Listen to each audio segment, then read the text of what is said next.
We have difficulty singing the scriptures well. Dans Romains chapitre 14, Romans 14. so dans le verset 1er, tina 4e verset. From the first verse. Si ko tanga vraiment 4e verset.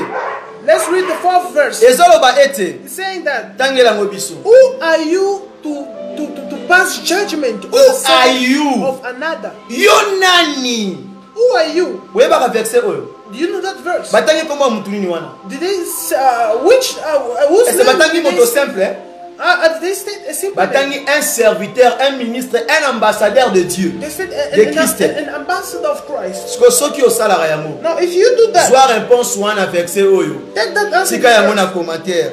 Leave it in the commentaries. Soki ozali bisika biloko mabe bongo il faut kolongwaka. Fuyez les mauvais compagnons. If you see evil thing or such someone, run away from this. Alors, on a été sur une réponse par rapport à la question. Now, I don't know if I've asked. Vous avez une question, moi, peut-être.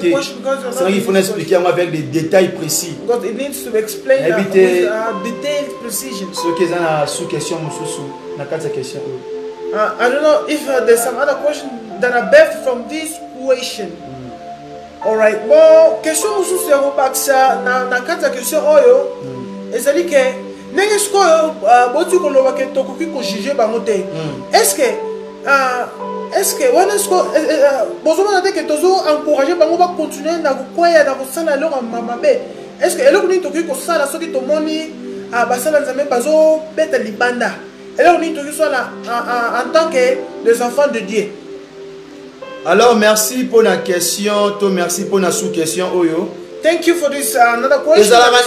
Épître moko apôtre Pierre, apôtre Paul azoloba. There is scriptures that Apostle Paul said. I like that a lot. Alors priez pour moi. He said, pray for me. Mes frères. My brothers. Nakatia foi moko. In a faith. Alors priez aussi pour moi. Pray aussi for me. Cela montre que it means that Azamutu. He's a person. Azamutu. He's a person. Dans la mosala nzamba nzambe te. The servant of God is not God. Aza Saint-Esprit te. It's not the Holy Spirit. Aza Yesu Christo te. It's not Jesus Christ. Aza na posa mai. It needs water. Aza la pena posa rolia. It needs to. Aza la pena posa rolata. C'est-à-dire tango molimo zarakati na ye. Soki esilisi musala na yango. When he finishes his work. Yebake atikali motoloko la ngana yo. You should know that he becomes a man as you. Donc soko kutie na temps de faiblesse. If you find him in a time of weakness. Bien aimé faut rebonde la pona moto wana. Si vraiment olingaka ye. If you really love him. Yebisa nzamba relever. Say God to build or to build him. Yebisa nzambe wana vraiment à soutenir ye. Say God to help him.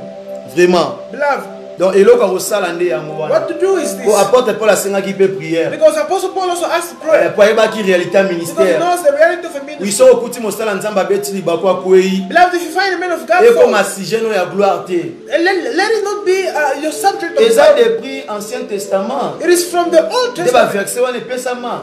When those verses were given. Moïse alobeli yango. Moses spoke about Job alobeli yango. Job spoke of David that. alobeli yango. David spoke of that. Pe na kati ya proverbe pe alobeli biso. And also in prophet we hear that. Donc moto oya mayele. Moto aza sage. A person who is avo fréquenter te batu ya mabe. He will not frequent evil people. Mabe eza identité mutu te.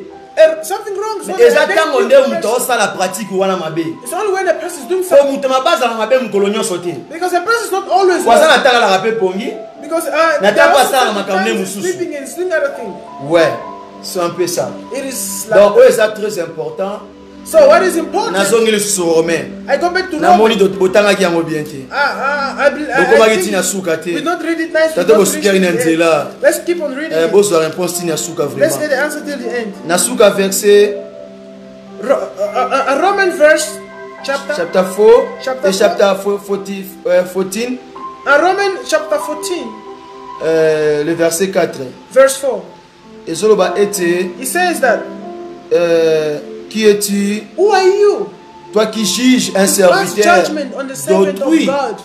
Donc bengue serviteur na yote. They don't call yourself. Serviteur na nga pété. Ata sa collègue na ngai. He might be my colleague.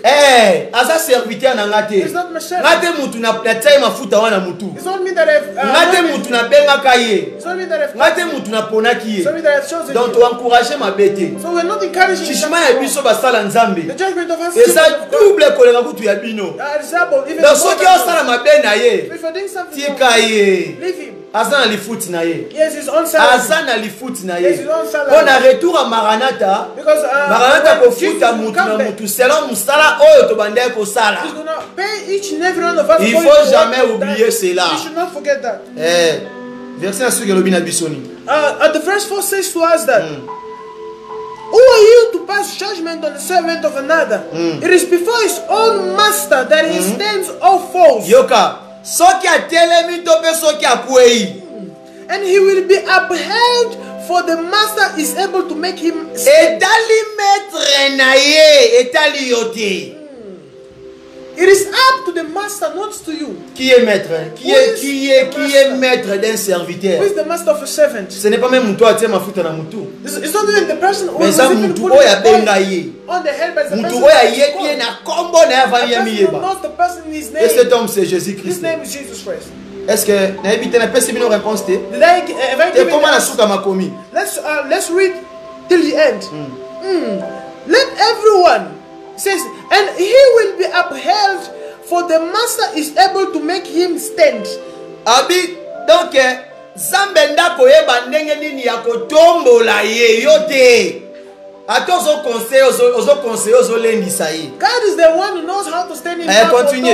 you. You are speaking or you are counseling him. The Bible says one man esteems one day as better than another, while another man esteems all days alike. Let everyone be fully convinced in his own mind. Donc car le Seigneur a le pouvoir, Yoka. Donc le Seigneur a le pouvoir de la fermir. Nasuka le verset 4 wana. Donc phrase où elle a dit, donc soki donc maître ina zama kokia hôtel misaï. Donc Nzambe n'a pas pouvoir hôtel misa moto. Soki mosala ba tabungi nzela. It is God that have the power to stand. Yo bondela Nzambe. You just pray to God. Tala bien aimé hein. Beloved, Nzambe po tele misa mosali na ye. God to stand his head. Ata bungi ndenge nini. No matter how much So le zongi sena nzela. it Ezelo kwa seconde. is something Po ako effacer kaka ba mauvais souvenir. because